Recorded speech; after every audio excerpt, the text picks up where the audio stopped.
आपसे जुड़ी हर खबर के लिए सब्सक्राइब कीजिए 3N न्यूज़ नेटवर्क।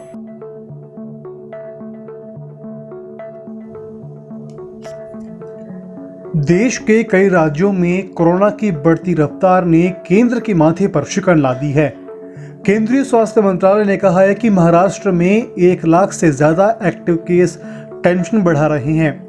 मंत्रालय ने कहा कि मध्य प्रदेश, गुजरात और हरियाणा पर भी नजर रखी जा रही है। इन राज्यों के साथ मंत्रालय ने 3 बैठकें की है और उन्हें स्थिति पर कड़ी नजर रखने को कहा गया है। नीति आयोग के सदस्य डॉक्टर वी के पाल ने कहा कि वह महाराष्ट्र में बढ़ते कोरोना के नए केसों को लेकर के चिंतित है। इससे हमें 2 सबक मिलते हैं। पहला, वायरस के प्रति लापरवाही न बरतें। दूसरा, हमें अभी कोविड के गाइडलाइंस की पालना करनी होगी। आईसीएमआर के डीजी डॉक्टर बलराम भार्गव ने कहा कि महाराष्ट्र में सबसे खराब ट्रेंड देखने को मिल रहा है।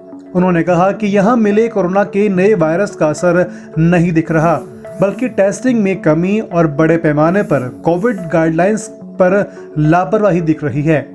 केंद्र सरकार ने साथ ही कहा कि किसी भी राज्य में कोरोना वैक्सीन की कोई कमी नहीं है। महाराष्ट्र, तमिलनाडु, पंजाब, मध्य प्रदेश, दिल्ली, गुजरात, कर्नाटक और हरियाणा में नए मामलों में वृद्धि हुई है। स्वास्थ्य मंत्रालय ने कहा कि राज्यों में उपचाराधीन मरीजों की संख्या में परिवर्तन देखा जा रहा है और केरल में उपचाराधीन मरीजों की संख्या में सबसे अधिक गिरावट तथा महाराष्ट्र में बढ़ोतरी देखने को मिली है। नीति आयोग के सदस्य वी के पाल ने कहा कि दिल्ली में कोरोना के मामले बढ़े हैं और उसके करीब फरीदाबाद, नोएडा, गाजियाबाद के इलाकों में भी कोविड मामलों में इजाफा दर्ज किया गया है।